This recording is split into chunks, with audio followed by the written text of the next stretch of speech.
Welcome to the Big Week in Gaming podcast. And what do you know? It's been a big week in gaming.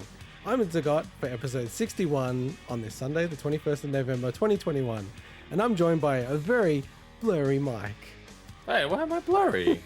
I swear I'm in HD in real life. And an equally blurry Sweeney. Hello. And hello to our number one tech support, Joe Chives.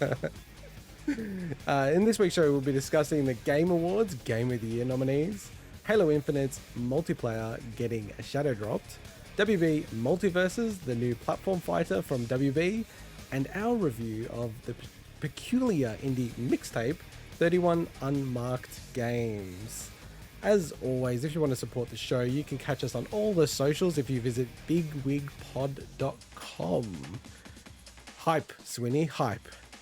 Yeah, so hyping our Game Awards reaction, which will be on the 10th of December for us, and on the 9th of December for anyone that's not in our future time zone. But yeah, basically, you guys reacted to it last year. I didn't. I'm in for the long haul this time. The good and the bad. But that's not the hype I was looking forward to. I'm looking forward to the hype about the Kemco episode.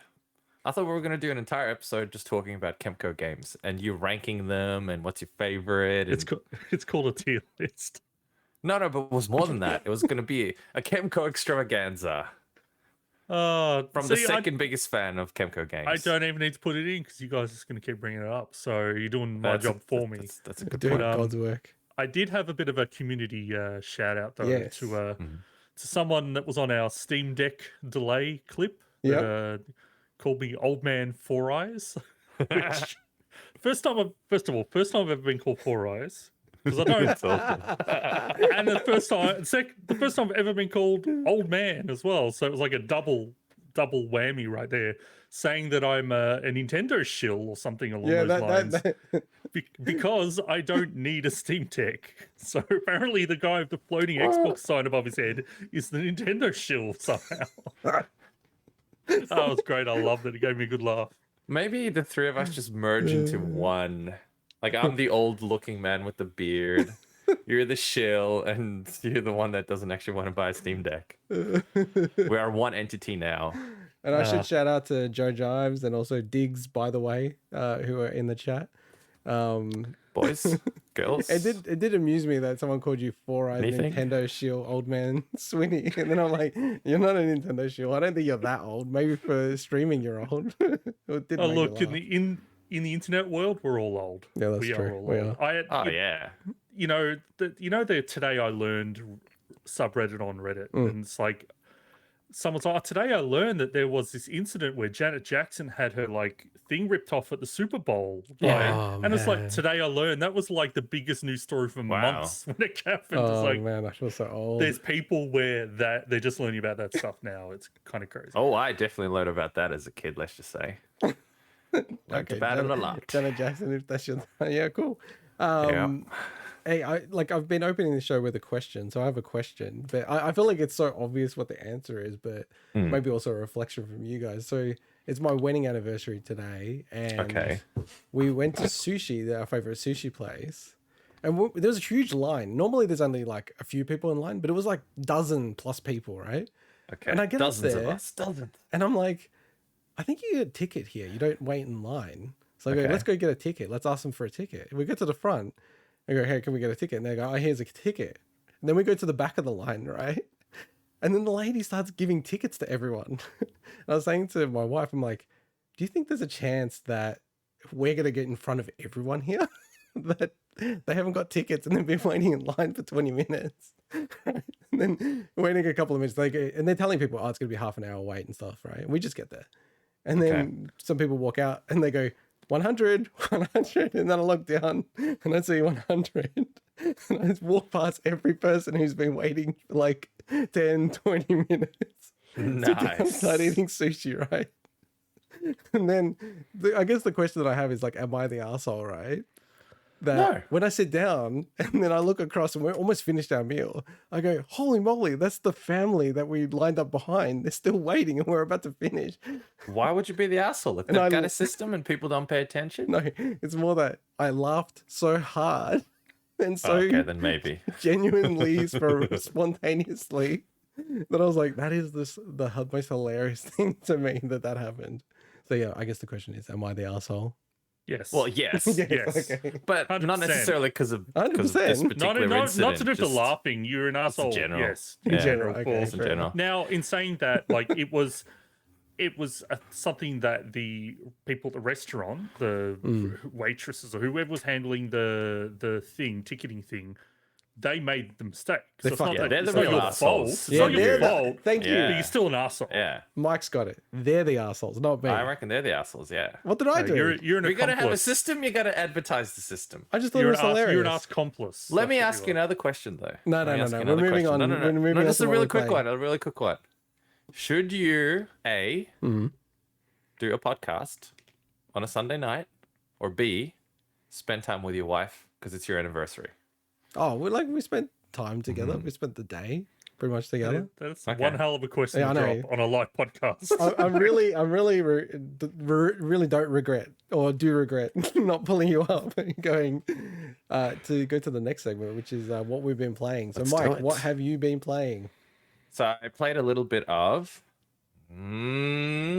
drum roll, a very esoteric thing called 31 Unmarked Games, which we'll be doing a bit of a review later Nice. from our community friend Droqen. Yes, code provided by. We need to. Code we provided need to say by, that, yep. Yes. So I'm not going to say anything else. We'll go into more detail when we speak to him, speak about it.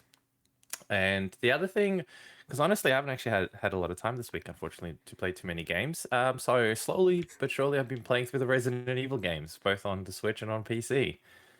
So I think you just copy paste your audio from last week on that one. I might as well just copy and paste it. Yeah, I've been really time poor this week, unfortunately. Oh, You're that's not because of work. like. And I feel like I worked yesterday as well. So one day I will convince you on this thing to not say that you're time poor. You're not time poor. You're just allocating your time. Everyone's got the same time. Elon Musk has the same time as you. yeah, no, that's true. But I'm just in the middle of a lot of things happening in life at the moment. Yeah. Fair And enough.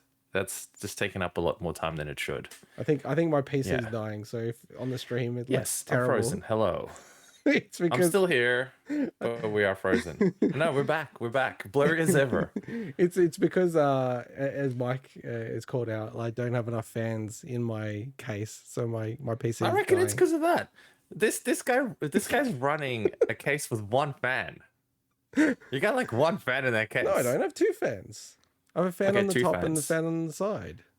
Yeah, and they're both exhaust. So all it does is it just generates a bunch of heat and then tries to get rid of it Okay. unsuccessfully. Okay. Clearly. Okay. No, it's more my CPU is too weak, and I think it's also the way I'm Don't blame pulling your CPU. the video in. But anyway, it's a separate topic. Yeah, I'm also playing. Well, I also played 31 Unmarked Games, Kid A Mnesia, the Radiohead experience that got released this week for free on PS5 and Epic Game Store. We'll cover that as a review. Halo Infinite, like, don't know why I'm the only one getting in on this game, but I played. What? Why didn't you tell me? I did tell you. I played 10, like not even 10 minutes Okay. by myself because no one else. You played the connected with me. tutorial. Pretty didn't you? much. I didn't even finish that, but I anyway. covered that in the news. I don't know if you can say you played it if you didn't finish the tutorial, Mike. Just put I it out still there. played it. You I played it more than installed it me. and I You played played it it. more than me, so I'm not saying that. Yeah. I'm just saying that's a bit of a stretch. Still played. And Stonks 9800. So there's a game that Swinny, as a meme, said, "Oh, this is the exact game that Intergot would like to play." So I played it just to prove you wrong. I did not like the game. I didn't even know it was out yet. No, the Wow. demo's out, and I didn't like it. Why? Is it? It's just. It just didn't click with me. Not It was like fun. it actually, like the design of it and everything like that. I just got the B-roll up on the video. It's actually really awesome. Like from a design perspective, it's like almost like a 10 out of 10. Just from like the game. Like I don't know. It was a bit too esoteric, I guess is the right way to say it. Isn't that what they're going for? Yeah, but I mean, it didn't click with me. Target audience. No, that's fair. I'm not saying it has to click with you. It's definitely a game I wouldn't want to play, but Yeah, it's like they're obviously going for esoteric, so that's what I'm true. kind of thinking. True. Yeah. Anyway, I didn't really like it. And then just Glowing the, review. well, it's not a review. Just It's being just honest. my impressions on the demo. Didn't click with me. What's racing got to do with Hey, stuff? I've only got so much time, Swinny. 168 hours in a week. I have to allocate them wisely. Yeah, don't be Mike. And speaking of time, because this is like pertinent to it, I actually finished accidentally, and I'll cover that, Hyrule Warriors Age of Calamity. So for some reason, I saw something which I believed it said there's 9 chapters in this game, and then there's like extra content with the DLC that I have. So I'm like, cool. And then I noticed, I've got to finish this 7th chapter to unlock something that I wanted to unlock, but I didn't want to finish the game just yet. So then I'm like, okay, I'll go beat the 7th chapter. And then the credits rolled, and I was like, oh shit. Like I didn't want to finish the game yet. I actually love this game, man. Like, why didn't you want to finish it? Like what? I don't really weird like that. Like with Breath of the Wild, you can go to the end straight away, but I did all the Divine Beasts, did a whole bunch of stuff. I was ready to go to the end of that game, but I left it for like 130 hours or something like that just to do other stuff. And there's something about it. It's like, if I finish it, I think, okay, now I have to make a decision. How much time am I investing in this game? Is it worth the investment? Whereas if I haven't finished it yet, I feel very compelled to go back and play because I got to finish the game at some stage. It's in the perfectionist in me deep down. But no, this game is like awesome. I really love it. Like it actually totally changed me on these type of games in terms of, I was always like, yeah, they're okay and everything, but I got super hooked, man. I love the game loop in this game. And how's this, Winnie? Like, I genuinely think this has got the best story in any what's it called, Zelda game. Like, Wow. like Big which is call kind to of make. weird, but yeah. Like, I mean, it's Lucky we like- can't see the dislike button anymore on our the clips. the Zelda, the way the Zelda games work, their stories they're generally not narrative heavy, you know. So I can completely see that. yeah, that makes sense. That makes sense. And then the other thing is, and I won't ruin it for anyone, is that I think like the amount of characters that are in this game is just ridiculously insane and cool. Like like the people you can play as, I was just like, oh, that's so awesome. It pretty much was like all but one that I really wanted, and I don't want to say it because it will kind of ruin the game and all that kind of stuff. Yeah, there was one that I really wanted, and then I checked online to check if it is in the game, and it's not. So I was a bit sad about that. But very cool game. I'm at a point now where it's like I've probably got another 20 to 30 hours of content in the game, and I think I'm going to retire it after this like significant thing you can do in the post game. I'll do that, and then I'll go, okay, I don't think it's going to be worth playing this for another 20, 30 hours, even though it's really addictive. So that's me. And that's the last time I'll mention Age of Calamity. I think I've been mentioning it every week. So that's the last thing in my notes. And then I said it's the last thing I'm going to say. I'm just like waiting for you to go, oh, Swinny. No. I'm just going to sit here in silence till you say my name. Swinny, baby. It's your turn. So I have been playing a new title, new to me, this week, and it's called Sweet FA. Like, I barely played any games this week, which is... What? Like, honestly, I didn't play much last week, so I'd say that this last 2 weeks, essentially, I haven't really played much at all, and it's all Let's Plays. It's all to do with Let's Plays. Like, you know, I've got to the point where I'm watching I'm watching someone else technically watch a Let's Play. Why don't we freaking play a co-op game, man? Like, I want to freaking play It Takes Two. No, the point is that I'm enjoying just sitting back and taking a break. And a Let's Play still like lets me absorb what I love, video games, but I'm just like, I don't feel like playing anything. I don't have to do the work. I'll just watch hopefully someone interesting play it. But it's kind of like to the point where it's like when you're watching music reactions where you're just like, man, I'm just getting so deep in this stuff now. Like, next thing you know, I'm gonna watch like someone else watch Danny Carey playing Numa live drum cam or something. Slippery slope, man. You got to be careful with this. I genuinely have watched that like 20 times. But I know that 20 times. Oh yeah, 20 times. But I'm saying legitimately 20 times. All the way same. And it's like a 14-minute. Yeah. I know. It's amazing. Like for us, it's like it's perfection. It's so incredible. But I have played 31 Unmarked Games, which we will review later, which was good fun. The only other thing I want to mention was I really, really need to focus on my Final Fantasy gaming resolution. I've let it slip. We've got We're all gonna fail. Yes. A month and a week we've left. got just Let's under all fail. Better make a game quick. just over 5 weeks left. So I've got to play Final Fantasy 4 still complete it. I've like a little bit into it. Final Fantasy 5 and the big one, the one that I'm dreading is Final Fantasy 10 2, because that's the one that I've always started and stopped and started, stopped. So I thought you were going to dominate this, but now also, do you have to play any games for the game of some other year, which we haven't been hyping up enough? Look, well, I might need to refresh a little bit on that stuff. But basically what I'm going to do is once I finish Underhero, which I've been putting off finishing, and the Chemco release at the start of the December, I'm not going to play anything but these Final Fantasy games until I complete them. So it's, but that's my week. Next to nothing. Wow. Yeah, nice, man. Nice. You played less games than I have, I reckon. I've played way more than both of you combined, I think. Yeah. Sorry, I was too time poor watching Let's Plays. I just want to say on the Let's Play thing, I actually installed the Twitch app on my Switch, and I had like Dark Souls on in the background. And then I did the nerd thing where I loaded some crazy game, and I was going to take a screenshot for you guys and go, look, I've freaking got Red Dead Redemption running on the Switch or some stupid shit like that. I'm like, what? Why am I wasting my life with this? But it actually works really well. Twitch on the Switch. It's a bit unfortunate. Twitch on the Switch. I know. Nice. All right, well, let's jump into the news then. So the nominees for the Game Awards 2021 were revealed this week, including one big one, Game of the Year. So how did we go, the Big Wig crew, in our predictions? So we will go through Game of the Year. That's not the right clip. Deathloop, It Takes Two, Metroid Dread. You could line it up with Keeley on the screen. I could. Yeah, for the video. Yeah, Metroid Dread.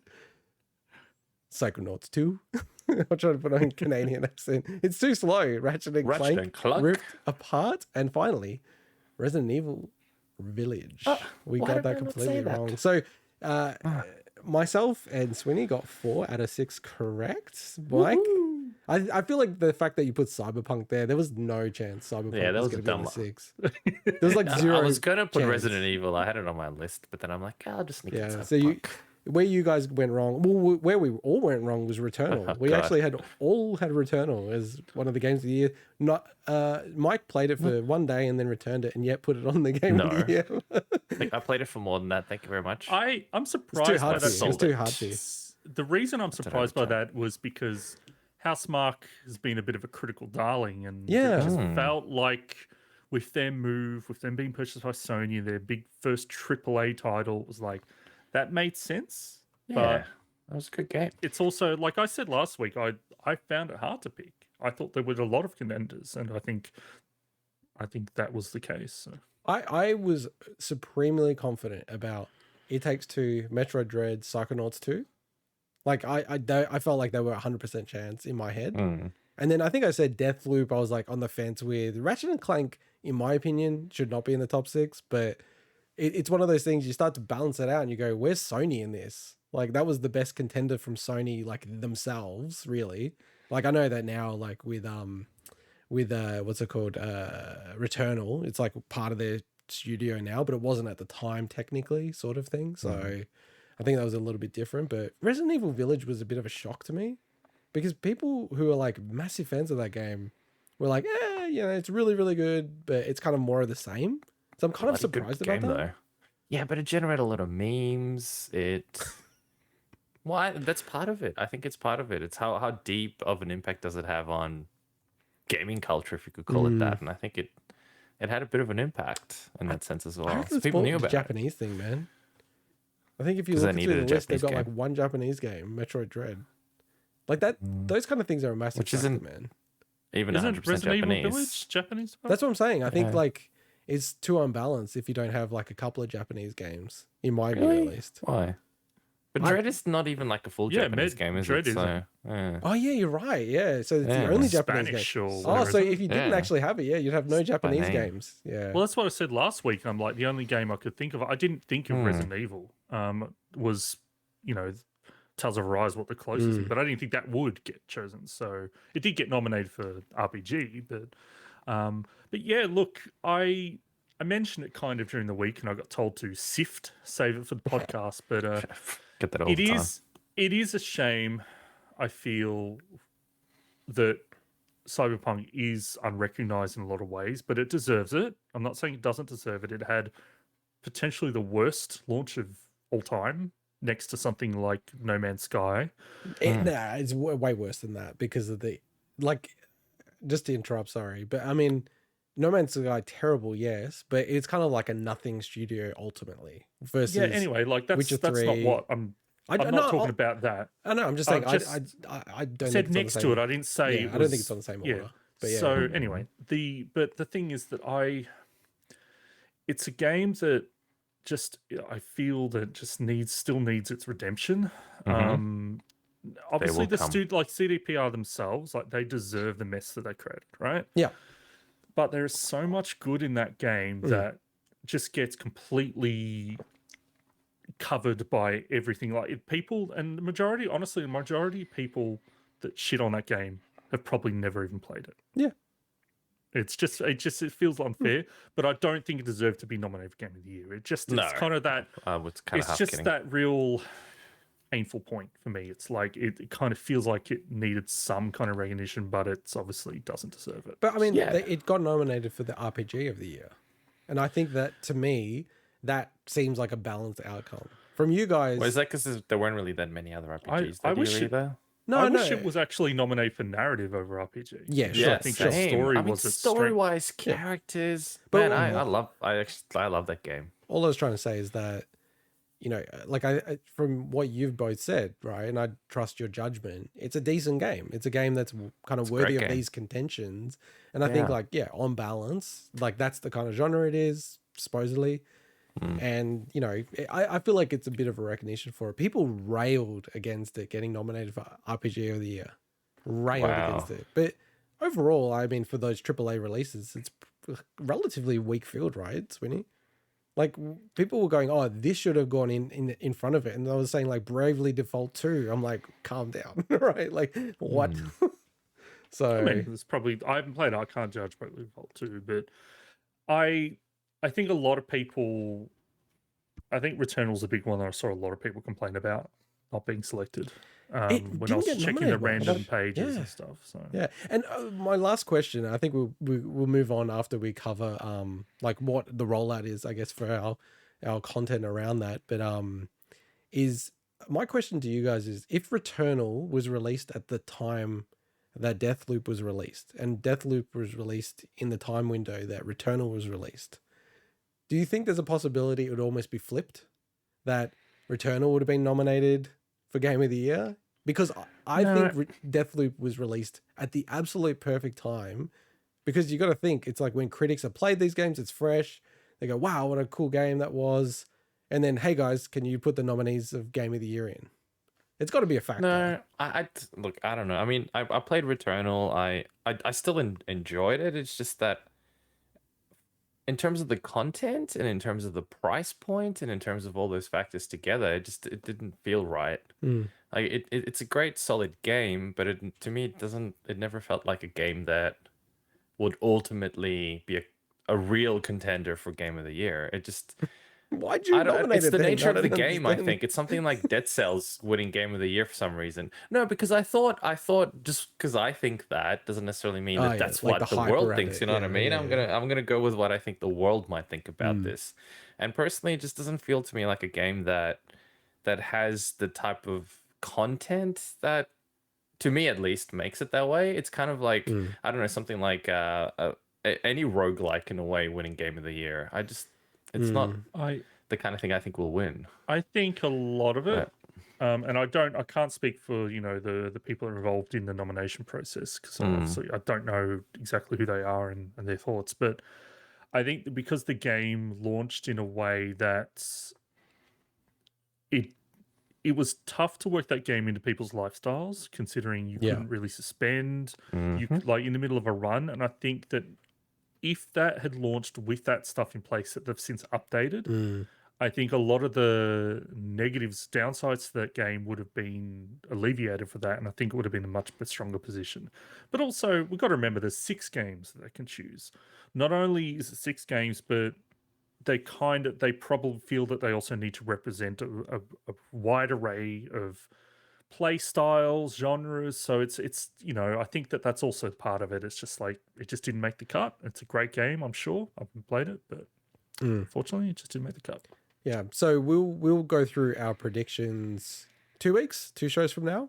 So on the 5th, so Sunday the 5th of December. Not every single category. Yeah. But we'll probably choose like maybe 10. We'll do the key ones. Top esports contender, top content creator, nice. best international music. Yeah. So no, but maybe best sports game. Yep.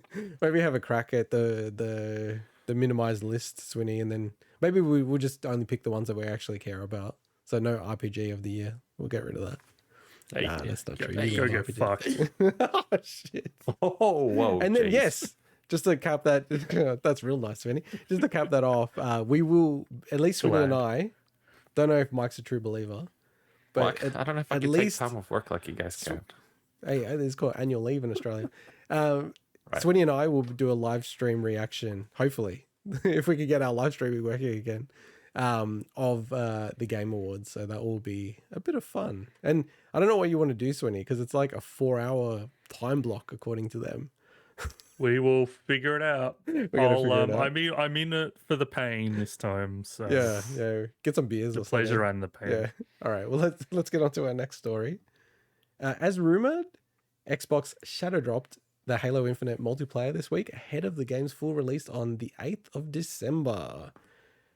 It's a free-to-play game on PC, Xbox One, and Xbox Series consoles. While touted as an open beta by Xbox, the multiplayer is essentially live going forward with Season 1 and will see ongoing updates. Many outlets have also provided in-depth preview coverage of the single-player campaign.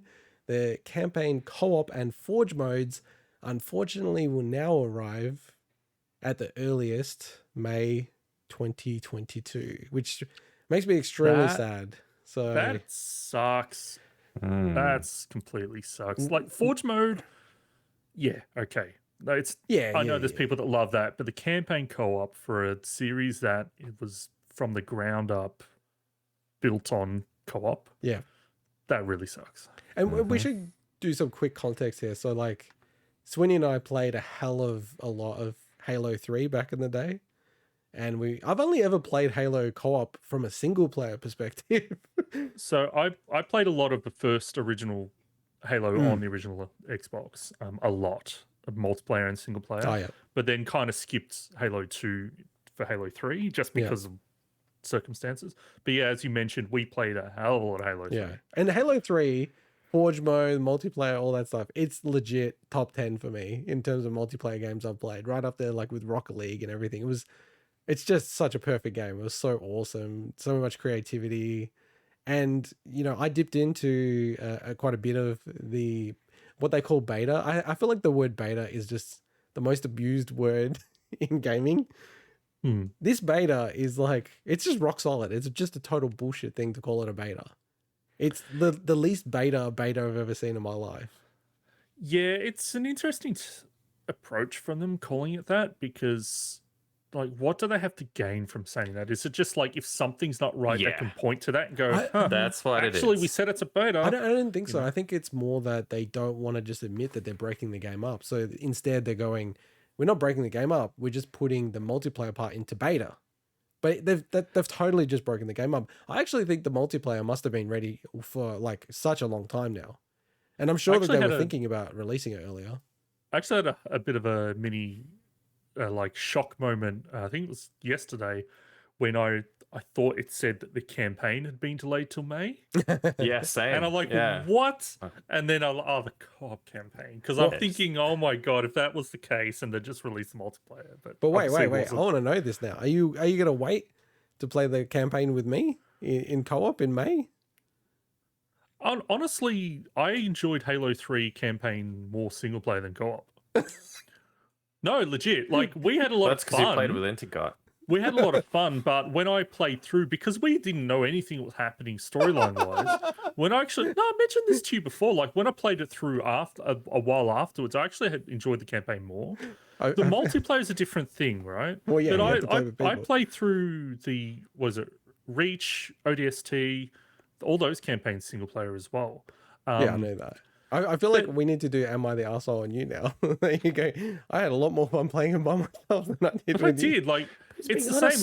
Like some games, same with Borderlands. There's some games where I just don't enjoy it as much co-op. I still had a fun time. I'm the same. But yeah, we'll have to go through Legendary when it comes out. You'll be the expert. You'll help guide me, shepherd me. Oh yeah, you want to talk about Am I the Arsehole, right? Go on, we quick played story. through the whole of Halo 3 campaign, and we got stuck in this one part in like level 4 or something. We got stuck for ages. It's like where we're up in this like little building area, and there's just waves and waves of enemies. We didn't realize you could run ahead, whatever, right? I didn't realize that in between missions, I'd gone to the toilet or something because we're playing local. He's turned the difficulty up to legendary when we're playing on normal, and we're playing through like, I don't know if it's the whole game, but it's like, and I'm like, what? You turned it up to the hardest difficulty, and I'm an idiot for not noticing. But it was also the first time I played Halo in ages. So you want to talk about Am I the Arsehole? You're the Arsehole for that. No, like Maybe Halo, that's why I didn't enjoy it so much, because you bloody did that. Halo is always too easy on the normal difficulty. They have actually said for this one they're gonna make it like normal is the intended mode, so it's gonna be harder. On normal. But yeah, just on the multiplayer. Do you want to hear my reaction to it? It is awesome. Yeah. It is like, you know, I don't know. I got to play it more actually, but it's friggin' fantastic. Like I super enjoyed it. You know how I was playing Splitgate for a while? It's just like, I don't know, there's something about the Halo formula when they execute it right. It's just a very fun multiplayer game without being too serious. It's just, it feels like its own thing. You know, you've got like the Quakes of the world, and you've got these kind of like Overwatch type of like, you know, hero shooters. But this is like its own kind of arena, but I don't know. It's just so easy to say it's a Halo game. Same as Splitgate's like a Halo game with Portal. So, but I have played the Halo 4 and 5 multiplayer. Not very much, but it didn't click with me at all straight away. Whereas this one just feels right to me. It just feels like a very modern take of Halo 3 in my view. Very simpleton view on the Halo franchise, but it's awesome, man. Like I'm super hyped actually about Halo and Xbox. Like I hope this will really push Xbox into a really competitive position, because it feels really awesome. And you got Forza Horizon 5 firing. It's just huge for old Phil there. Yeah, and it doesn't hurt that you've got EA kind of shitting the bed on its Battlefield launch at the same time, so people can see and Activision the difference between, you know, like a good launch versus a poor launch. Even though Battlefield games generally have poor launches, at least the last just few. in case, you call it a beta. I do feel like exactly. there's the best and worst decision I made. I ordered Battlefield 2042 for cheap ages ago. And I'm like, cool, everyone's going to get in on this. I'll get it early, buy it cheap. Then I played the beta and I'm like, this is horrible. I cancelled my pre-order, which I'm surprised you can do after activating the code. And yeah, that was a good call in the end. So, all right, moving on to the next story. After numerous leaks over the past couple of months, Warner Brothers Games has finally revealed its own crossover platform fighter called Multiversus. The platform fighter has a crazy roster of WB's vast library of properties, including DC Comics, Looney Tunes, Cartoon Network. And this guy. First game, yeah, for those watching the video, Mike. It's the first game from the developers Player First Games, coming in 2022 for PC, PS4, PS5, Xbox One, and Series. Note that I didn't say Switch. We'll cover that soon. Built from the ground up for 2v2 play, teammates can combine abilities. It will be free to play with crossplay and dedicated servers with rollback netcode. I'm doing the praise hands. Praise to Jesus. It contains many of the original voice actors. Yes.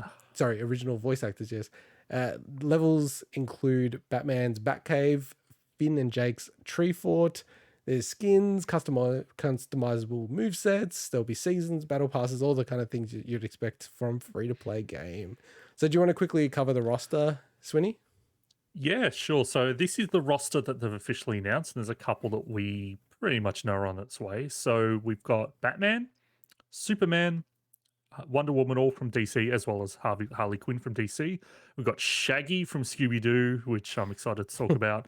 Got Bugs Bunny, Tom and Jerry. We've got Arya Stark from Game of Thrones, which is kind of shocking. I'll also come back to that. We've got Finn and Jake from Adventure Time. We've got Steven Universe and Garnet from Steven Universe, which I think is awesome. And we've got an original character called Rain Dog that is actually like people like. I'm maining Rain Dog now. It's actually funny. Or Rain Dog. But the previous leaked roster, also that we've seen before, also includes Rick from Rick and Morty and Gandalf from The Lord of the Rings. So that's obviously across a whole range of properties. But Warner Brothers have a lot of properties under their current umbrella. So we mentioned DC Comics, Looney Tunes, but they've anything from Cartoon Network, anything from Adult Swim. They've already taken likely taking Gandalf from New Line Cinemas, but even underneath that, you've got The Mask, you've got Friday the 13th. Like they could combine any of these characters. Wait, and our favorite, and Joe Jives' favorite, Dumb and Dumber. Dumb and Dumber. Oh, I thought you were going to say Mortal Players, Kombat. Harry 'Cause he's a Lloyd. big fan of Mortal Kombat as well. Well, Also that, but more so Dumb and Dumber. Well, I'll come back to Mortal Kombat in a second, but even Warner Pictures themselves, like Harry Potter, I don't think they'll probably bring Harry Potter in, but that's under their banner. They've got the whole MonsterVerse thing, so everything to do with, like Frankenstein's monster and Dracula and all that. The Matrix, Blade Runner, lots of potential properties.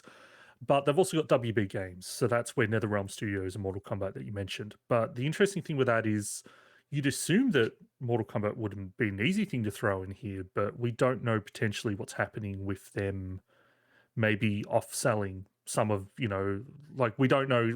There was talk months ago about them getting rid of a lot of their game divisions. So I don't know, maybe they'll probably play it a bit careful with Mortal Kombat in case they decide to sell NetherRealm. So, but the big thing for me is, well, it's like not the big thing. I'd say the interesting thing for me is Arya Stark here, because the rest of the characters are all like, okay, Batman's done some bad things, but he's still Batman, right? He's still a relatively kid-friendly character that you can throw in.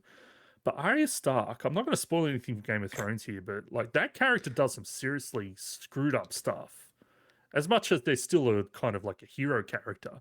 And it just feels weird to throw them in this game. Like, it just feels really weird. Like, I wish I could talk about the examples, but it would be spoilery for the show. I get what you're saying, but I feel like really screwed up stuff. I think it's even weirder that Doomslayer is in Smash. When you think about like Doom and how extreme that is, and then Nintendo, like in their image. Look, I agree with that, but there's something about Arya Stark. Yeah, maybe. But I wish I could say it, but it would be spoilery. I know. No, don't spoil anything. But can I just say, like, the one that threw me when the leaks happen, and, I feel like these two characters, Rick and the one that I'm about to say, are almost guaranteed because you look at the leak, they've already rendered the models. Gandalf from Lord of the Rings, that just seems so weird to me. I don't know why, but it just seems bizarre. It's like taking a character from Shakespeare or something like that. I don't know. It's I don't know. That one always throws me. I think they all fit. I mean, I think that first of all, they all fit. It's pretty much just put anything in, really. Well, exactly. You can put whatever the hell you want in these kind of games. Yeah. There's no restriction. But I think first of all, I love the name Multiversus. Oh no, I don't like it. Okay, you don't like it? No. I love it because it's about a multiverse of characters I get it. coming together. I know you get it, but I'm just saying I think it's a cool name. I think it's funny, and it's crazy how open it is. This just the sheer amount of characters. And look, personally, maybe because I grew up on this and it's more mainstream, I'm more excited about something like this than the latest Smash character that I have no idea who that character is. Like, I just don't play some of those games Sora. to go, What game oh, is I'm that? excited to play Doomslayer. a Sora. Doomslayer, maybe. I kind of get some of those. But there's a lot of those that I don't, like Marth. I don't have any affinity to those characters, right? So, whereas with this, there's just so many different characters that I think a lot more people... Yeah, Rain Dog. A big, broader Rain Dog, the new original character. So I'm pretty excited about this. I just hope they get the Lloyd and Harry from Dumb and Dumber. But all of those characters are going to be paid characters. That's the thing, though. I'll pay for it. Really? Really? Yeah, and I'll call this out Jesus. now. If you can get those as DLC characters. Because one thing that I think is worth mentioning in this, one thing that is worth mentioning is it's a 2v2 game. So it's not. Let's cover that. Let's cover that in a second. Yeah. But so I want to box you in because you are the king of like BS claims and then never. No. Right? I regardless of the price and how shit the game is, if they add any character from Dumb and Dumber, you're buying it. Is that correct? Correct. Yeah. So if it's $50, wait. I want to clarify. If it's $50, it's you'll $50, buy it. yes. And it's the shittest game ever. And it's a mobile.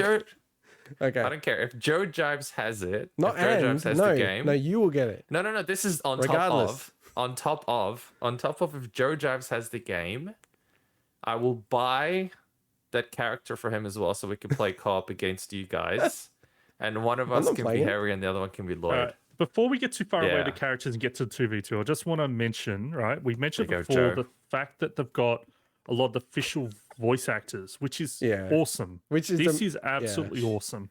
You got Matthew Lillard. Is voicing Shaggy, which is great. Kevin Conroy from Batman Animated Series. That's the big one. That's the iconic Batman for me. You got John DiMaggio doing Finn from Jake from Adventure Time. Like, these voices are iconic. Jim Carrey doing Lloyd. Yeah, but even Maisie Williams. That's crazy. That is actually insane. It is awesome. How far has her career gone down? She's happy to do a video game. But yeah, as you're mentioning or leading into, this game is very much, and the title alludes to it, like from the beginning of the trailer that they showed off, focusing on 2v2, which doubles in the Smash scene is a thing, right? Definitely a thing. But it's interesting that they're kind of differentiating in that area from the beginning. Now, just to clarify, the game also allows for free-for-alls and 1v1. So it's not going to stop that. But it is an interesting take, I think. But don't you think that's intentional? So people don't roll their eyes and go, oh, here we go, another one of these games.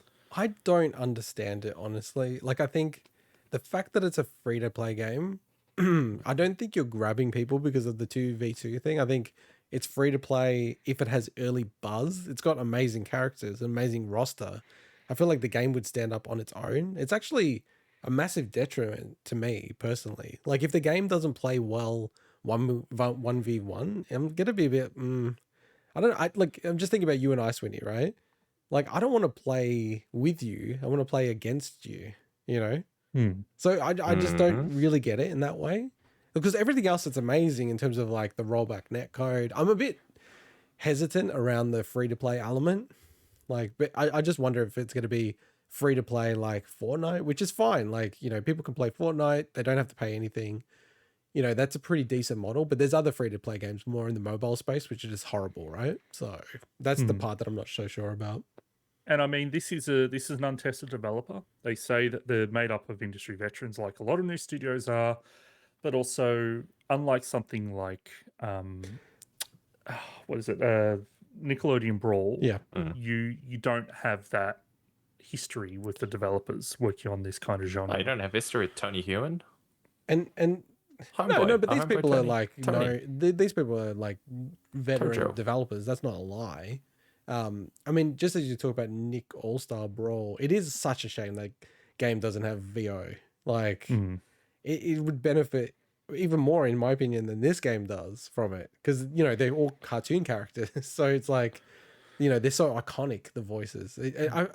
I do have a sneaky suspicion they'll add it back into that game. And I think this will help them, actually, with that conversation. So hopefully it happens as well. But the biggest thing for me, the most important thing, is Shaggy. The fact that Warner Brothers, they've played into memes before. I think they had a cameo of Big Chungus in the latest Space Jam. Right? But having Ultra Instinct Shaggy, and they actually have an origin story they've outlined for him. Can I please explain some of this origin story? Yeah. To explain the fact that he actually has powers like Dragon Ball style powers. The last thing Shaggy remembers before the change was exploring another spooky old mansion with his pal Scoob, just like any other day with the gang. He found a strange glowing crystal and, thinking it was rock candy, went to take a bite. There was a flash and then blackness When he came to, he found himself in possession of incredible powers. He doesn't know where they came from or how they work, but he's vowed to use them to vanquish evil and protect the little guy as soon as he gets some lunch. I think the fact that they gave I think they gave the fact that they gave Ultra Instinct Shaggy, a mean character, a background to explain it is amazing. It's kind of made me love this game already. I'm looking forward to playing it because it's free. I mean, whenever it's free, it's a really interesting kind of like proposition, right? It's a question about your time completely, right? Like, do you want to dedicate your time? I mean, I know we're all time poor, but you know, do you want to try to scrounge up that time, save it up, and spend it? So I like how Mike's getting pissed off. I'm not. I'm fine. Now I was just thinking. Can I just say something quickly? I hope to God that they charge like $50 for the Dumb and Dumber characters. That would. I gotta do it. Jesus, I said I'll do it again, and that's 50 times 2 because I gotta buy one for Joe. Because you know that some of these characters, like in Fortnite, are like $30 just for the skin.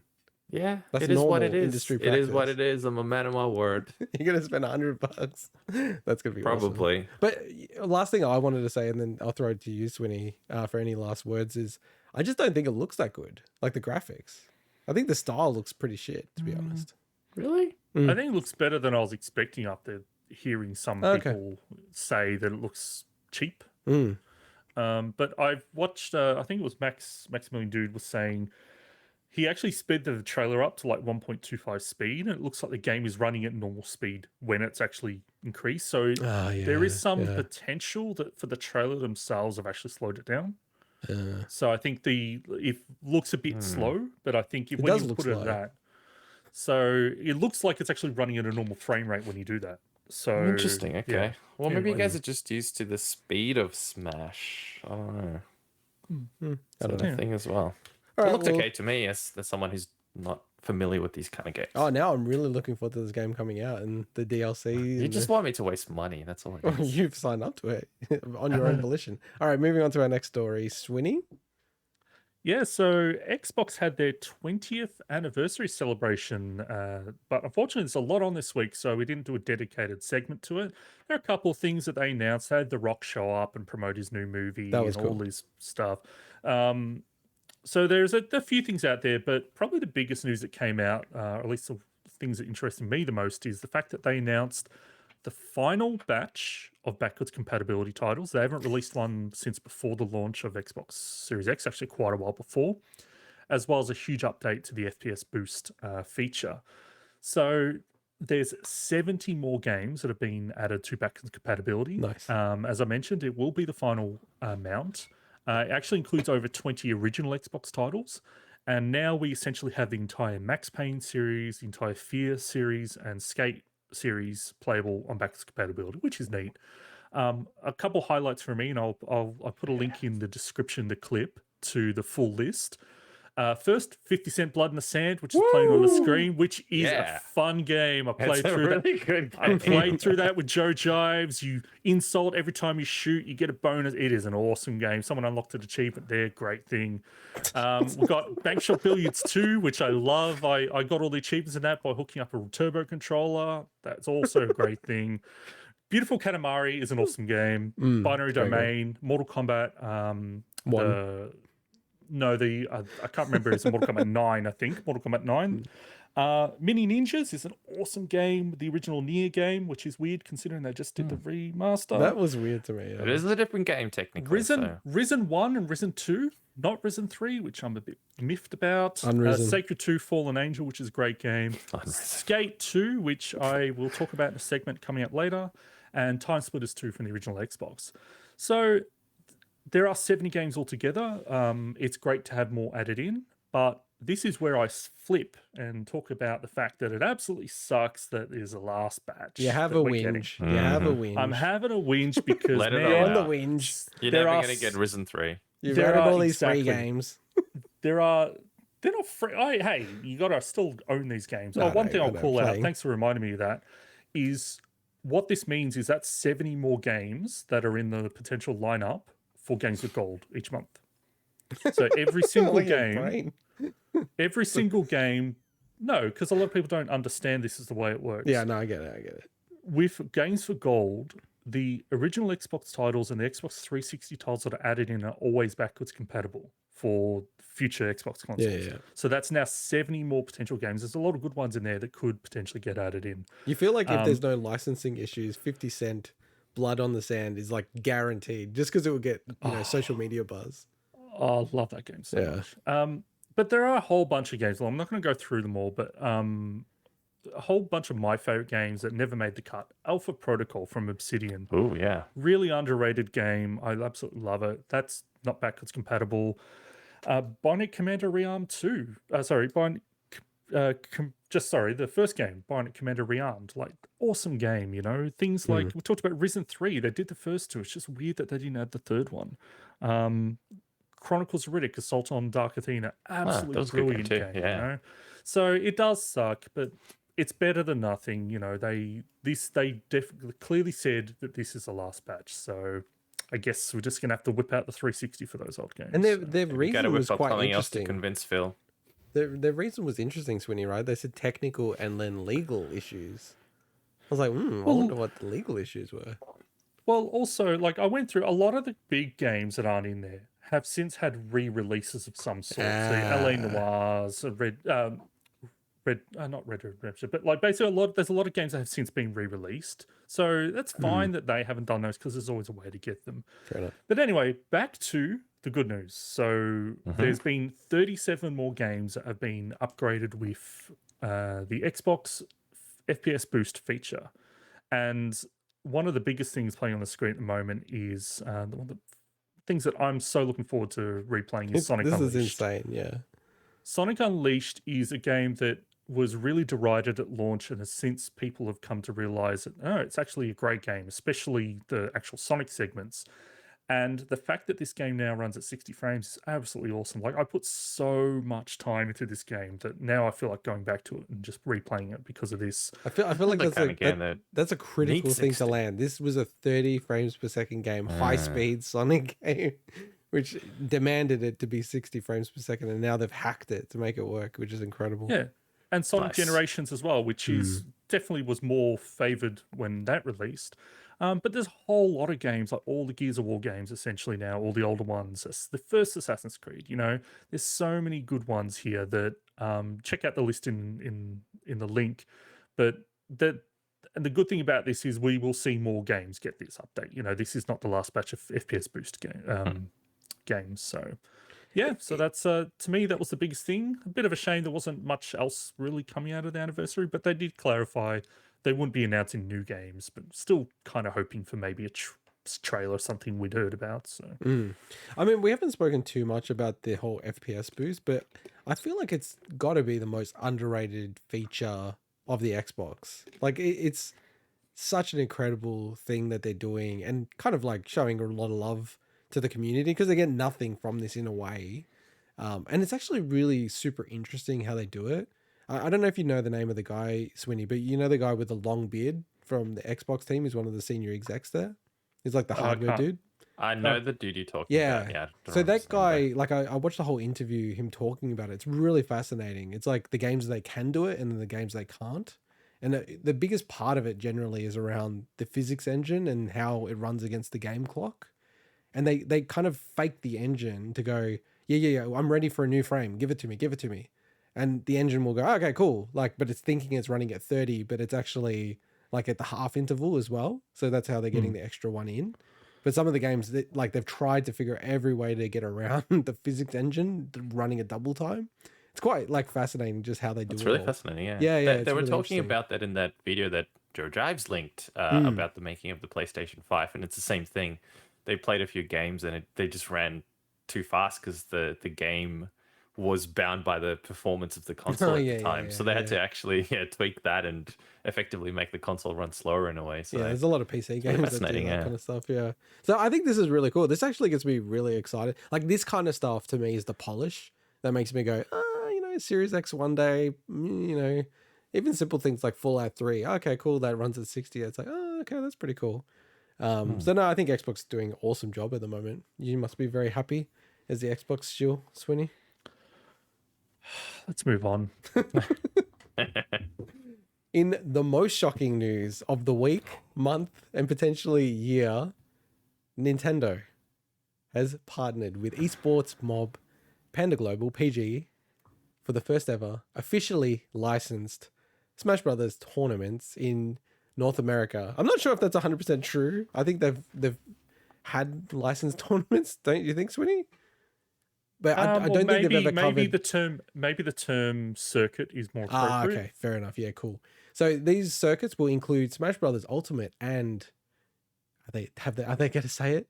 Super Smash Brothers Melee. They've said it. Wild. They tweeted it. Commencing in 2022, a short series of events.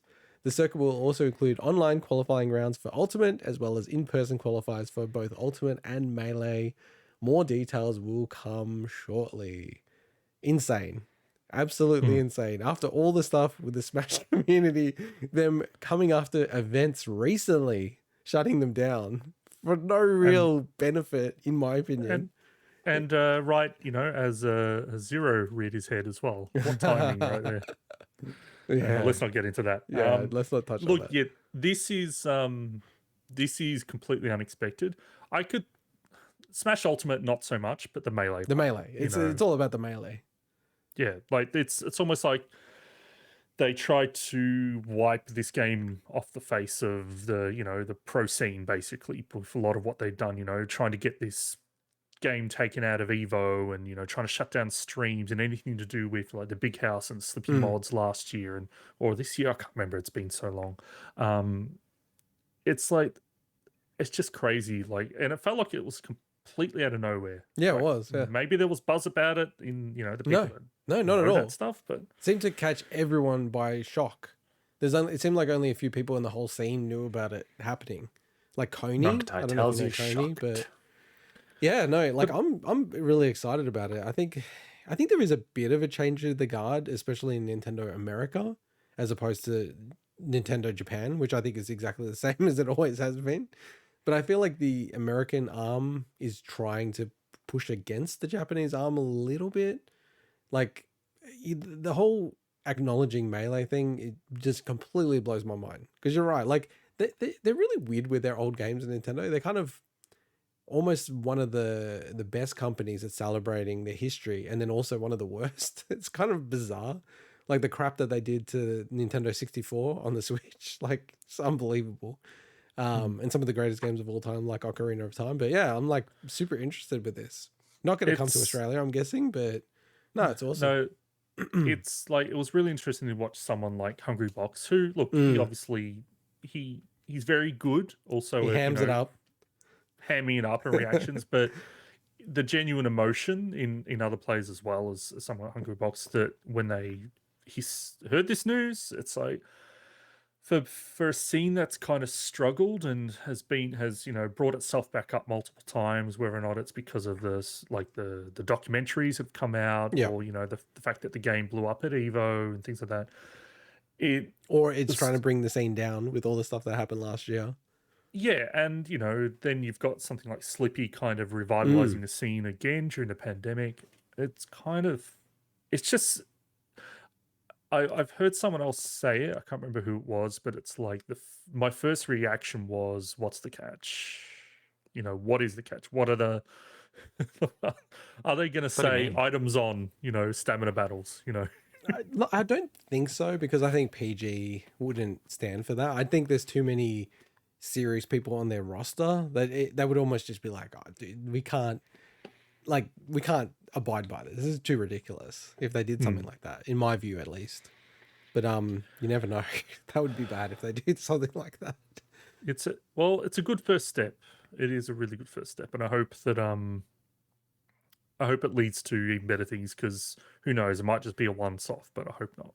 And just one thing simplistically though, I mean, last character come out, no more content, maybe a balance patch this year.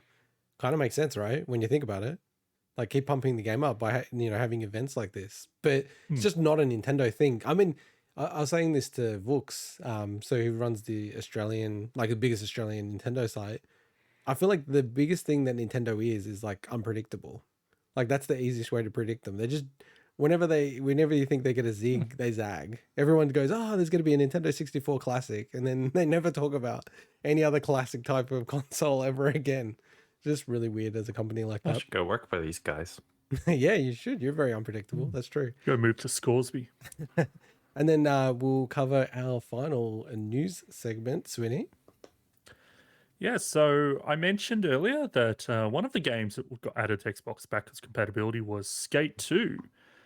And with that announcement, I'll just say up front, this is my rant segment, right? And you'll find out about it why soon. The official Skate Twitter account replied to the announcement with 2 skateboards, like, hey, you know, and then immediately said, hey, and everyone, we're shutting down the servers in 2 weeks. What?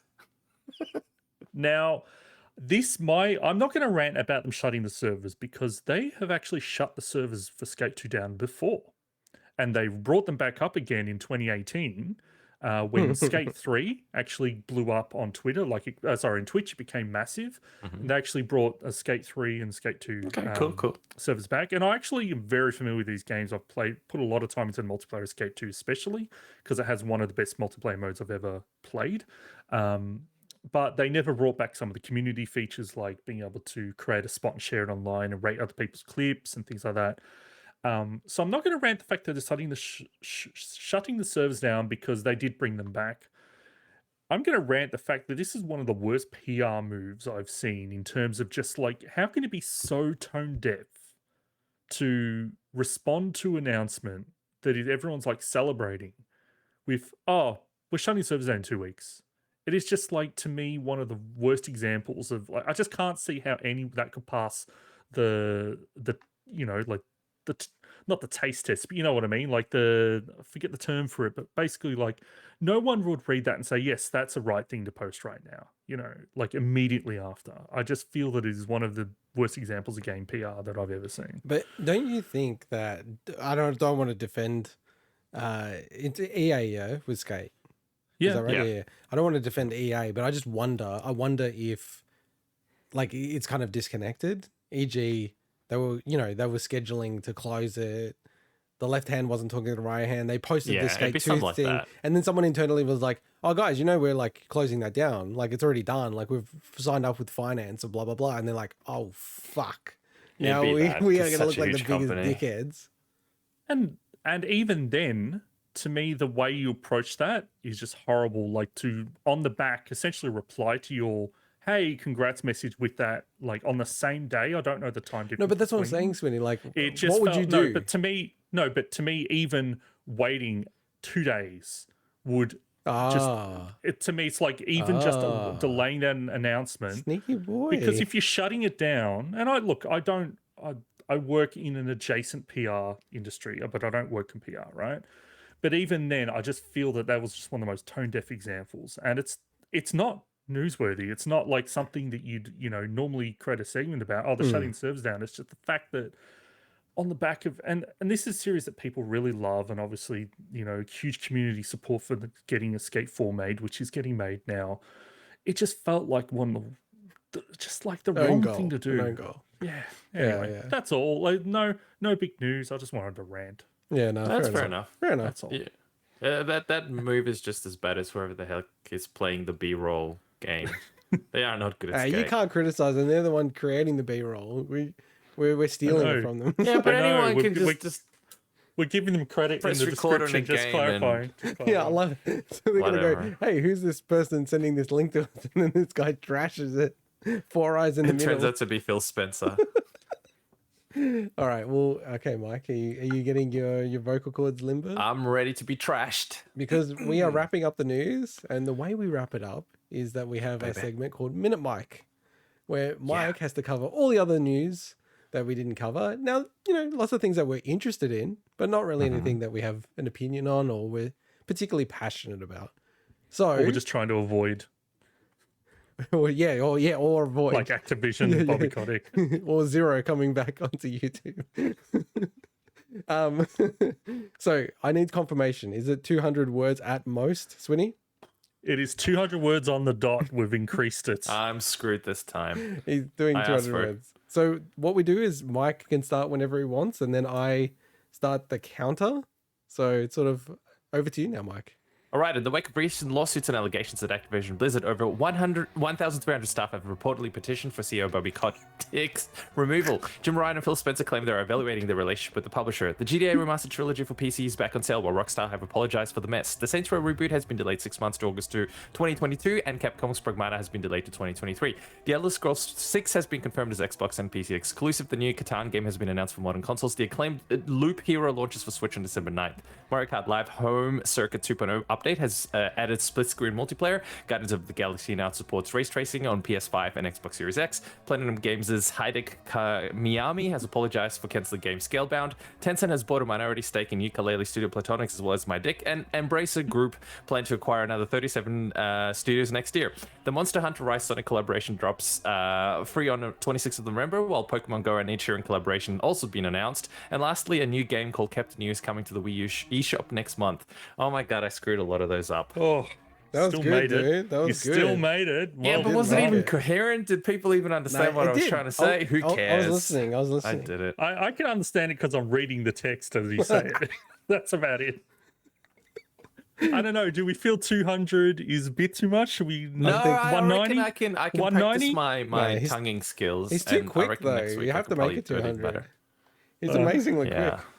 We never put these notes in because we don't clip this show for YouTube. This segment. It's like I'm just thinking of at some point, having this as And something this- people yeah. can read along when they're watching. This or becomes something. yeah, exactly. Let's do that. No, I Yeah, I could just grew figure up. out a way to show it up on the screen like it's karaoke. I will just say, that would be amazing. That'd be awesome, I always put the one last that I feel has the potential to kind of like just at least mention something about it. Someone's putting out a new Wii U eShop game. That just seems like the worst idea. I don't even know how you could do that. Like, aren't they probably going to shut the eShop down in a month? No, that's what I'm saying. I'm actually surprised you're even able to get, because you actually have to work with even Nintendo contact. to publish it. Yeah. Anyway. I'm really excited about the Mario Kart Live one. I'm a big fan of that game. That's a really cool game. It actually made me go, ooh, should I get a Luigi one? Should I get an extra one? So yeah, no, that was the one that stood out to me. Yes, all right. Well, let's get into our review. So prolific indie dev Droqen recently released 31 Unmarked Games, a mixtape collection of 31 bite-sized games developed over the course of the month. What did we think of it? So firstly, we probably should say that Droqen did provide us with a code for this, Thank but you. this will not hamper Code H. my opinion that this is shit, this game. No. Oh man, worst game ever. I also was going to put in most Wicked, by recent the way. game, and then I Oh. checked. He's released a game since this came out. Yeah. already. And I'm Second like, oh my most God, recent this is game. crazy. This is crazy. So my joke is that Mike and It's I amazing. had New Year's resolutions, new gaming resolutions that will make one game for the whole year. But we're very time poor. Whereas Droqen made a game per day for the month of know. October. And then he goes, here you And they're go, really here's cool a game. playable games, no less. It's not just I know, So I thought They're that more was quite playable funny. than anything you guys have done. Yeah, it's true. infinitely more Hey, playable. I released that thing on Game Builder Garage that was downloaded 1,000 times or Okay. whatever. So All right, you get half. Pretty good. I feel like that's a tick, but I'm not going to claim it. Yeah, so you can buy the game on droqen.itch.io. Check that out. It's only $5. We should clarify. So, have you finished it all, Mike? Yeah, I have. Yeah. Sweetie? And we should also clarify: it's not 31 separate games. It is one game that has 31 games in the game. Because I thought I had to download 31 games at the start. I don't and then know I realized, why you would ever think that. I know that that's what I don't Mike know. thought, but Because it was 31 Unmarked. I thought they were each individually released. Because so he did one per day, and then I thought it was you'd have to download a game per day, and then I that- realized no, it's way better than that, and it's a really cool cohesive Cohesive, yeah. collection, and we might as well talk about that the Well, way because I we've just all wanted played to- it, right? We've all well, played no, all. that's what I wanted to get the context. So I started playing it ages ago when you reached out to us, right? So I got through I think 4 or 5 days, and then I tried to play it this week, but it was screwed up on my computer. What do you mean? What happened? I don't know. It was like I was trying to play it, and it was like running at like half speed or something. And then I reset the whole thing. I tried to play it again, and it just Yeah. wouldn't work. You know what? There is a fix. I read about this online. You need to add more fans to your PC case. Yeah, they'll fix it. Well, Yeah, so it's a bit of a shame. I also played through all of the games. Okay, and so you guys are going to talk to it a lot more than I will then. yeah, Yeah, we played through all of them, baby. Yeah, so I will just give maybe some context. So it's a little collection that basically started up, and you've got a mailbox with 31 tapes in, I guess, envelopes or whatever, right? Mhm. And you essentially, they're unmarked as per the name. And the great thing about this is that they're all just different games. So obviously, it's created in one day throughout the month. And what I love the most about it is once you've played it, you can actually create the label for it, which I feel is actually where the game is for me. But that was really cool. but this is such a cool feat of game development that obviously he's very well attuned to the engine that he's using to be able to do this, but just some of the ideas are so cool. Some of the games are better than others, definitely. But I think that's not the point. I don't think the quality of the games themselves are the point. I think it's the fact that I think back to when I used to stay at a house. I never had a Commodore 64 myself, but this house had a Commodore 64, and it had a whole big box of games. It had tape games, had disc games, and everything. And I remember in that box was a whole lot of games that didn't have labels, or they had handwritten stuff. So you didn't know if you were actually going to get something that was good. You didn't know if it was going to, sometimes the game wouldn't load. Sometimes it would ask for a passcode that you didn't have. I kind of wish that happened in this game. But sometimes it'd be absolutely gold. Like you might get an impossible mission or a California Games or something. And that's what I love about this game, is that it's kind of like, it's just the genuine surprise. What am I actually going to get? And once you're done with it, I sat there creating the cover art for nearly all of them. I got to the point where I was running out a bit of time, but I just loved it. Yeah, I do love, so once you beat the game, or finish it, I should say, like each individual day's game, you can then, you've got your little cassette tape, and you've got tiles from that game that you can drag on and create, very creative sort of like labels. And yeah, I think we all probably did the exact same thing of Mike doing dick pics. No, I didn't. I was quite good. Wow. Yeah, You've grown. I think I had too much respect for the game and the developer to do that. And we should say the graphics also emulate the Commodore 64, in my opinion. Like when you said Commodore 64, I laughed because that was exactly kind of the description. So for people that also don't know Commodore 64, it's kind of like, I guess, what would you say, Sweeney? The graphics are in between something like an Atari 2600 and an NES? That kind of style?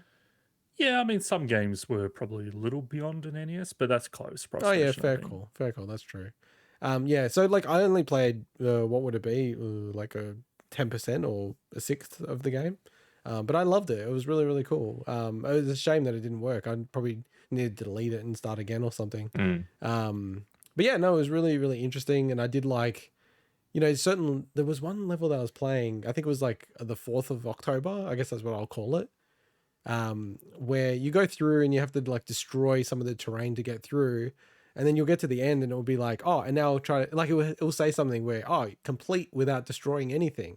I'm like, oh, wait a second. And then you go back and it's all these kind of techniques of the game that you didn't realize you could combine They're a lot all together. Deeper than that what were they really seem at deep. face value. Yeah. And I'm like, dude, this guy made it in one day. What the hell? Yeah. This is way better than any effort I've done. Well, over yeah, the course because of you a got month.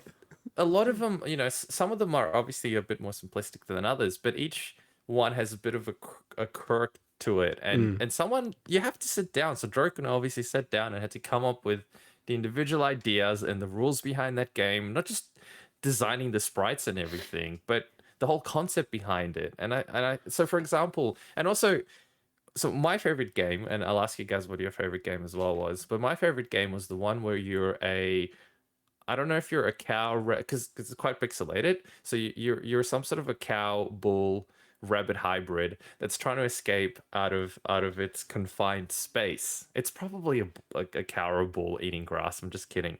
And to me, this is going to sound really wanky maybe, but to me it spoke quite deeply about the futility of trying to escape your environment. Because this little cow has all this abundant grass around it, because you can see all this grass that you can eat, and there's a couple of patches in your own little confined space that you can nibble at, and that's all you get, and the rest is just fed to you artificially by the farmer. Whereas on the outside, it's just this open pasture full of grass. And what frustrated me is I could not figure out how the heck I could get out. Obviously, I'm missing something, just like I'm missing something in real life, trying to get out of this confined environment that I'm in. But it really spoke to me. It's weird. I'm playing this freaking game and I'm like, wow, this is deep. This is so much deeper than just a simple game that someone created in one day. And I feel like he just put a lot of thought into stuff like that is a lot deeper than just the face value of playing a game. So yeah.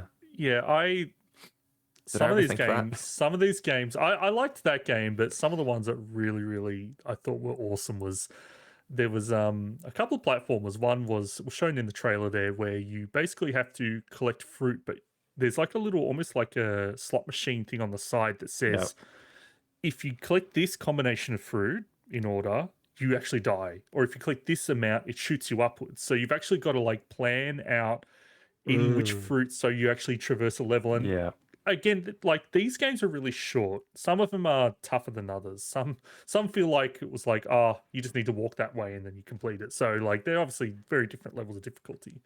But even there was a platformer where there's like these aliens where essentially they can like eat your head off, and then you just this body running around. That was one of my favorites as well. Yeah, it was like half a body running around with blood. and then that's essentially your second life. If they get your body, you're dead. But my favorite was absolutely awesome. It took me ages to beat it. Was the survival horror one. Yeah, I remember that one. Yeah. So you're in this dark, like almost like alien isolation. Spaceship, yeah. And there's this alien that's it's basically alien isolation done in this pixel format, and you have to go to the monitors and you have to unlock all the monitors before you run into the monster, and you can sometimes see the monster on the radar, and it's like you can on the monitors, that's how you tell, because otherwise you can't see anything. It's just dark corridors. It's really cool. There are a couple of games that I struggle with. There's some that I couldn't figure out. Like there was like one for ghosts and candy lollipops that I just really couldn't get the hang of. And there was one where it was you like basically like a spring that stays on the spot, and then you got to angle yourself and power up the spring. And I'm not a fan of those kind of games in general, so I did not have a fun time trying to complete that one.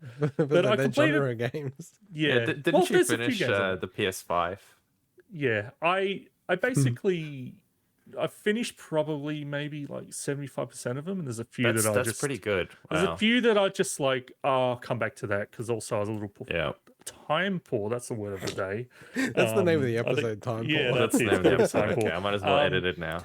Because I was trying to wrap up like the last 10 of them, and I was just like, it's because you were busy watching people play. Watching people watch other people playing play video 31 games. Unmarked Games. I was. But you probably didn't. Did you even play these games, or did you watch someone on Twitch play these games? I watched someone. Did you on watch Twitch. me play them? I watched someone on Twitch watch someone else play this game. Okay. No, I really love this. I think it is a game that if you've ever like played a system that uses cassette tapes to load up the games, it takes 20 minutes to load them up. I think it's it will speak to you. I think it's really, really cool. I think it's well worth the $5 for sure. 100%. Look, I know I keep making claims on the show and everything, but I will actually buy this. I think Droqen deserves. You don't need to. He's fine. But I want to. He's cool. Yeah, buy I'm sure his it's next game. cool, but buy his next game. All right, I'll buy his next game. There you go. It's already out. Go buy now. I want to support it. I love this kind of stuff, and it's also $100. Yeah, he'll probably like it. Oh, just for me, it's $100. It's a Dumb and Dumber game. But he, by the way, the context is with the new Metaverses, Dumb and Dumber is going to come in as potentially one of the DLC characters. We don't know, and if it does, I have to pay for it and I have to buy them. Anyway, back to this. We have to move on to the podcast with time for. Come on. The other cool thing that I think was awesome about is we talked about the stickers, we talked about the variety of games, but also the meta games. The games that are about the game itself. Yeah, they were really they were and they were intertwined with it, and it wasn't right at the start or right at the end or anything. They were pretty cool that they were sort of part of the experience. And I don't know if those were days when he's like, "Oh man, I've run out of time. I need to do something quick," or whether it was I don't want to speak on his behalf, or it was sort of like an intentionally planned. Disparage him. I feel like it was planned. Day- But I love that as well. Yeah. Day 31, which I won't spoil, was really meta, but also the hardest game. That's one I didn't complete. So Was I that still the one gotta that figure came how out to at the complete that one. end? When you pull I in don't the know. tapes? It's just day 31. No. No, it didn't come out. It didn't come out last. Oh, okay. I was Because wondering it's if not, they're not in that. order in terms of. Well, No, I wonder I if knew they they're- weren't in order, but I wondered if It's day 31 was going to be the last one. No, it wasn't for me. Yeah, okay. But yeah, Cool. it was a really, really cool experience. Well worth $5. This is something that would be awesome on Switch if there was a way for him to port it. It's a really cool. You can port good. I don't know if you pronounce it. I've never pronounced it or heard someone say it. It's either Godot. It's Godot. I think it's Godot. So Okay. it's GODOT, but I believe you pronounce it Godot. Yeah, people can port those to Switch. Yeah, it would be cool if Droqen ported it. Well, there you go. Why don't it- you it why don't fit really you well on be it. the publisher? You can stump up the cash. Sure. Yeah, I'll stuff with the cash. Sure. I'll connect you to it. Time Pool Publishing. There you go. You got a name. Dude, that's actually a sick name for a publisher. Time for public. That's sick. I like that. That's cool. Nice work. You should put a team Very on good. that. Very good. You can be my brand manager, coming up with ideas like Social manager, so you can post something. that. My and go, social manager. Yeah. Game's Screw coming out. social. Oh, the server's down in a day. All right, well, let's get on to our final special feature. So Radiohead released their interactive exhibition, Kid A Mnesia, which dropped this week on Epic Game Store and also on PS5 for free. So as the supposed biggest Radiohead fan on the show, I do want to cover my review of this. I believe everyone has played it. Is that correct? Sweeney, have you played it? Mike's hiding himself from the screen. I think he's talking I'll let him to answer first. his missus. I'm gonna go with the widescreen on him. I'm ashamed at myself. I downloaded it and I didn't play it, and I freaking love okay. Radiohead, and I'm seriously ashamed at No, myself. don't be ashamed. Your time poor. What I am. I'm just disappointed that I didn't play it. So I loaded it up. Mm-hmm. I wanted to get a nice screenshot for our thumbnail, that because honestly, I finding thumbnail for this game was a bit annoying. Yeah. Sorry, this exhibition. So I'd make my own thumbnail. That's right at the beginning, so I shouldn't spoil anything. And I played it for about 10 to 15 minutes, and I realized that that was a bad idea because like I mentioned last week when we talked about it, when they revealed it, that I'm not super familiar with these albums as albums. And I felt that I really wasn't getting the experience. It was amazing what I'd seen, like in terms of like visuals and stuff. But I was like, when I left, I'm like, oh, that was that song. Yeah, I can't remember that song. And I'm like, oh man, this, like, I missed the whole. It didn't hit me because of that. So what I'm going to do is I'm actually going to go, and I tried to do it this week, and I just got stuck watching Let's Plays. Let's be real. I was going to listen to the albums before I did it, so I will do that. Do you want me to play the album and stream it, and you can just listen to it? You need to not do the Let's Play. Do the Let's Listen. Let's listen. We'll do Let's Listen. Okay. The one thing I'll say, because I didn't experience the whole thing, was they do a warning up front about the fact that, could Epilepsy and induce stuff, seizures and things like that.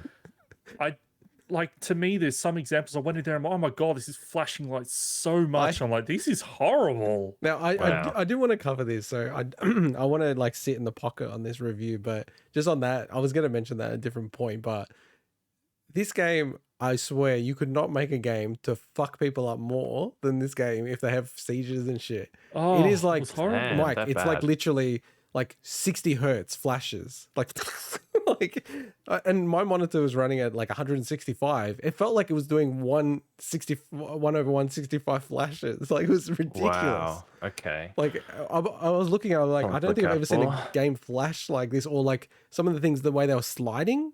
It's like, I'm like, whoa, you never see this in games normally because it makes people so sick. But Anyway, yeah, I can't mention anything more about it, so I'll leave it all to you.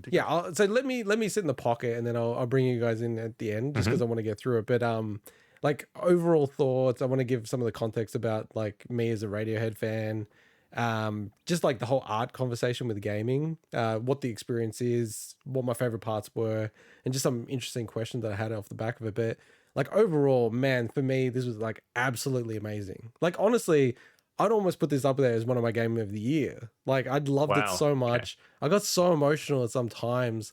Like, I was almost crying. Like, when I was like experiencing it, I was just like, That's cool. and the context is like, I love Kid A and Amnesiac so much. I've listened to those albums like hundreds of times, and it's so weird experiencing something where, you know, to me, this is like a love letter to their own art, which is kind of weird in that way, but it's so beautifully crafted and how they've put everything together. It's just such a weird and interesting way to experience it. And I'm not sure like how much you played of it, Swinny, but or like experienced it. I don't even know how to use the right words for it, but you know, like you go through it and you know, you have your conventions of like the WASD and all this other kind of stuff and mouse moving. But in a weird way, like kind of similar to Control, they start to break some of those conventions. So you'll go in some parts of the exhibit and you start to kind of like walk forward and it's almost like the whole world starts to, it's like Inception or something where everything starts to curve around you. So you're not like in the normal kind of Cartesian space. You're sort of now attached to, I guess, the wall. And then there's other parts where you can't actually move. Like you almost like feel like you're trapped.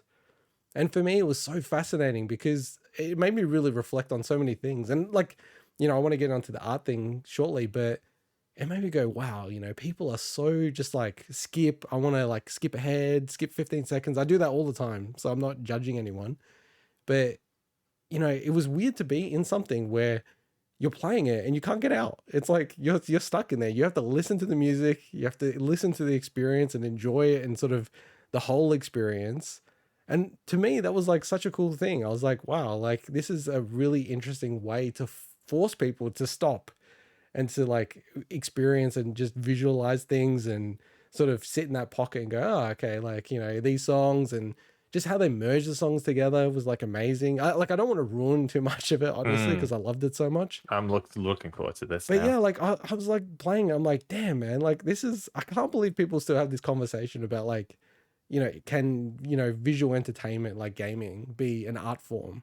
And I just like think it's the most ridiculous like conversation. Like when you have stuff like this, where this hit me like more than like any movie or TV show has, like, or even probably album for like the last couple of years. Like just the way it was all put together, I just absolutely love it. And I look at it and I go, wow, like probably another band like Tool that I love so much. Like I feel like this is something that they would have done. Like it kind of blows me away. It's Radiohead who did it. If there was like a, you know, using obviously Fear Inoculum was most recent. If there was something like that in this format, it would just blow my mind. Yeah, yeah. And I feel like it's something we'll see more of this. I hope so. They'll build it in Roblox like the Gucci Shut up, exhibition. But from an experience point of view, and again, I don't want to spoil it, but you know, like there is that sort of exhibit feel to it. It is a bit of a walking sim as well. So like anyone can play it. Like I played it on PC, but I guess I'd probably recommend playing it on PS5 because then it just everything else gets out of your way. Like unless you suffer from seizures. Yeah, if you suffer from any mild you shouldn't be seizures, touching this at all, I think. If they say, you know how like they normally have those warnings and they reduce it so it's not actually as bad. This is like the worst thing I've ever seen by far. Even I was looking at it going, wow, I definitely don't get seizures because I would have a seizure by now. It's so crazy. You speak about art and, you know, being emotional. My favorite part of this whole thing is the fact that there's a Radiohead Fall Guys costume. That's not a joke. Yeah, I want to cover a little bit of that later. You want to cover it later? later? Well, okay. in the gripes. I'll go through all the good stuff first. Okay, all right.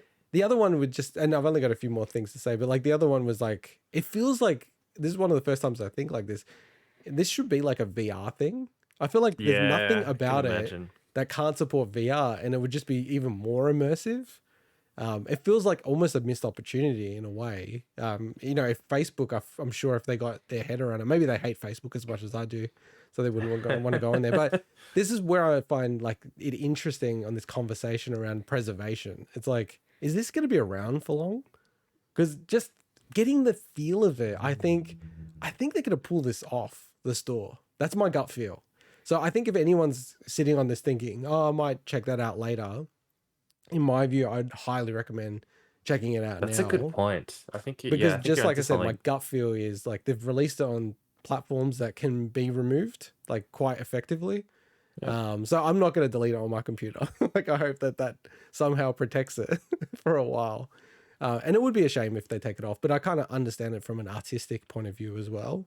And then finally, for me, on the good stuff, like my favorite part was the pyramid song / how to completely disappear. Like there was a whole montage section, and I was just like, I was like listening to it, and I'm like, damn, I'm about to like cry or something, man. I miss these songs so much. I haven't listened to them in such a time, and it was just such a cool way to just let the music wash over you. So my only like gripey stuff is like the marketing element of it. I get it. They need to make money. They had all these QR codes throughout the exhibit. I'm like, oh, QR codes. Like, is it going to have some cool Easter eggs or something? And it's just like pre-order like their merch.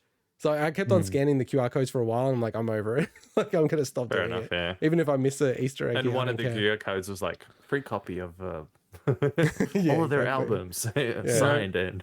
I love this as a template for, we talked about Tool, but I just can't wait for the Limp Bizkit Dad Vibes exhibition.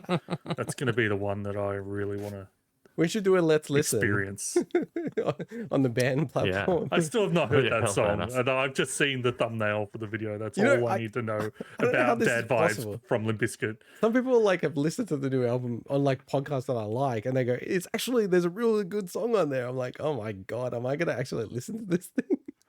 We didn't obviously talk about in the show, but we spent like 15 minutes post-show a couple of weeks ago talking about Limp Bizkit. So that's true. I forgot that we didn't talk about that on the show. So yeah, like look, I love this experience. Highly, highly, highly recommend it. If you're a Radiohead fan, and I've even reached out to people to say, hey, like you don't game or whatever, but play this thing, man. This is amazing. This is like crazy. Like you just don't see this kind of stuff very often. So yeah, no, I'm gonna be interested to see what you think of it, Mike. I've hyped it up so much. I had no expectations going in. It up a lot, yeah. I was like, oh, what the hell is this? So, and I was like, wow, this is sick, man. Do we know if the PS5 version has like 3D audio support? Or I'm guessing it would. I think like 3D audio is kind of like even. Well, actually, it was sort of a 3D audio experience anyway for me on the PC, just like the way you move around and everything. So I couldn't imagine it wouldn't be very immersive on the PS5. Especially if you have those headphones that they have. So, I wonder if headphones of 5.1. I do wonder what's going to be more immersive in this case. Either way, I think I'm going to check it out. Let me know when you try it. Yep. Did you want to add anything to it, Sweeney? Well, I haven't played it, so all I know is you just booted it up. Yeah. Yeah. I spent about 15 minutes in it, so I went through some of the like halls and different like exhibits, and it's I like that they kind of put nameplates to point you in the direction, because I'm like, oh, that way is in Limbo, or that way is packed in, what is it, packed in a can like or something. Yes, like, and I'm like, oh, okay. But I realized that even those songs that I'm like, yeah, I remember that song when I went in there, I'm like, obviously it's not the exact song, but it's, you know, a remix of sorts on it. I was just like, yeah, I need to come back to this when I've actually gonna have the full context, honestly. See, that answers my question, because I was like going through the whole thing. I'm like, wow, I wonder what it would be like if you don't know the music. Like, would it be really like touching? You know, and I guess it's not, because it's like, it is all connected though, the music and like the visuals and everything were amazing. And the things, I am familiar with a lot of the big songs that were played from those albums. It's just that I think that the interconnecting tissue is very important for the whole experience, and that was what was lost on me. Yeah, so there's so much. I don't really want to spoil it. There's a lot of depth and care to the whole thing. Like even like little pieces of paper in the exhibit like have literal stuff about them making those albums, or like notes that they wrote, contemporaneous notes. Awesome. Is there a battle pass? It's free to play. Well, I know. You got to expect. This is the spectrum of free to play, right?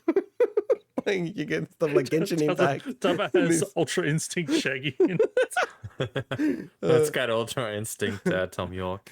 So no, look, I'm a mega fan of this. Like I'm actually going to be really interested about the developers and what they do, because I think you're right. Like they made a bit of a weird, crazy platform with this, and it was published by Epic, at least on the Epic Game Store. So that's pretty cool. Huge fan. Can't wait till you try it, Mike, and see what you think. But yeah, that was it for that segment. And it's just the outro. So next week, you know, if it's a light news week, I'm going to cover so many Mr. updates. and there's a whole bunch of retro updates as well. All right, Mike, let's prepare something for us to like walk out the room as he's talking Okay. about all this. Sounds And like Half a the plan. show will be nothing but Mister. And I want you guys Blah, to get blah, blah, blah, the blah. input on whether I should get a candy cab or not, like an arcade candy cabinet, cab? like the Japanese style ones. I think we'll talk about it next week, but they're the kind of arcade cabinets I love whenever I see them out. Yeah, and about, these so- are my Yeah. number one, and I'm like, there's a whole bunch of news, and I'll cover it next week. What's going on? But it's like, basically, arcade perfection is coming, and it's like, whoa, I really, Okay. I think Cool, as a cool. dad, I've got to like do the right thing by my sons. Give them the right arcade experience. So it's for Well, them. We grew up with that. but it's not Considering that common considering our anymore. ages, you could chalk it up to an early midlife True. purchase. It's not a convertible. That's a good idea. I like it. But It's anyway, about the price of one, but yeah. that's it for now. Bye bye. Ciao. Catch you later. Laters.